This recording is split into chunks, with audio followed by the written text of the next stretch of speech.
দীপক অধিকারী স্বাগতম, তৃণমূল কংগ্রেস চাপত স্বাগতম, দীপক অধিকারী স্বাগতম, দীপক অধিকারী স্বাগতম, দীপক অধিকারী স্বাগতম, দীপক অধিকারী স্বাগতম, দীপক অধিকারী স্বাগতম। Welcome welcome welcome.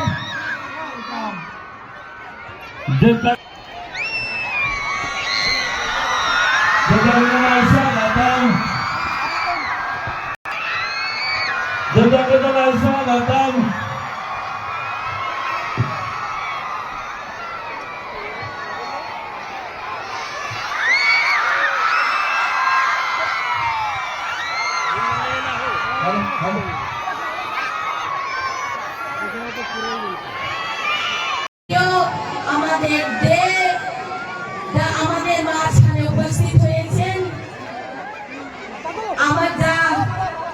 যার অপেক্ষায় আমরা ছিলাম, আমাদের অপেক্ষাটা পূর্ণ। ভারতবর্ষের প্রত্যেকটা মানুষকে, আমাদের দেশে নির্বাচন কি শুধু মন্দির বা মসজিদ বানানোর জন্য হয়?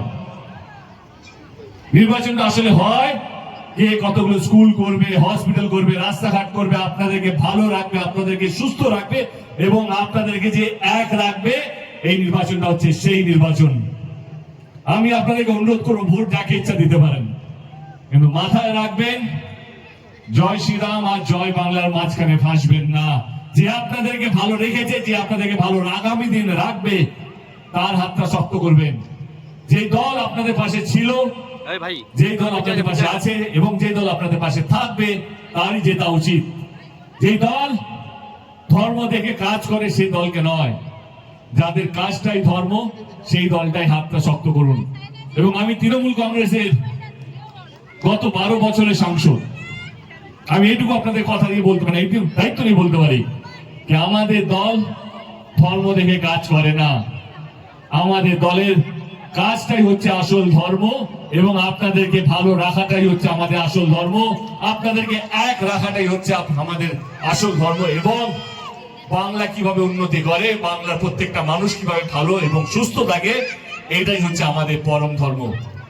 23 তারিখের নির্বাচন, আমি প্রথমেই একটা লাইন বলেছিলাম যে আমি আপনাদের ভোট চাইতে আসিনি, কিন্তু নিশ্চয়ই এটা বলবো, যেই সরকার গত 15 বছর ধরে আপনাদেরকে আগলে রেখেছে, আপনাদেরকে বাঁচিয়ে রেখেছে।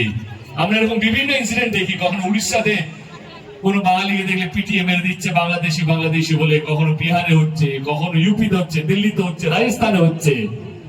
একটাই কথা বলো, কিছুদিন আগে উত্তরপ্রদেশের চিফ মিনিস্টার এসে বললেন কি এখানে উত্তর বিহার মুখোশকে বেরিয়ে গেছে, হয়তো স্লিপ অফ টাং হয়েছে হয়তো। কিন্তু একটাই কথা বলতে চাই প্রত্যেকটা মানুষকে, এটা বিহার নয়, এটা বাংলা। এটা এমন একটা বাংলা যেখানে প্রত্যেকটা স্টেটের মানুষ থাকে।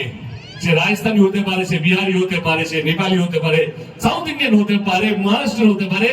এইটাই হচ্ছে আমাদের গর্ব। আমরা জাত দেখি না, আমরা ধর্ম দেখি না, আমরা শুধু মানুষকে ভালোবাসতে পারি, মানুষকে আগলে রাখতে পারি এবং মানুষের জন্য লড়তে পারি এবং মানুষকে ভালো রাখার জন্য মরতেও পারি। এটা হচ্ছে বাংলার ঐতিহ্য, এটা হচ্ছে বাংলার গর্ব। 23 তারিখের নির্বাচন যদি আপনাদের মনে হয় যে আমার দল, আমার নেত্রী মমতা ব্যানার্জি এবং আমার দলের প্রত্যেকটা কর্মী এবং আমার যিনি প্রার্থী বিনাদী আগামী দিনে আপনাদের জন্য কাজ করতে পারবে, তাহলে 23 তারিখে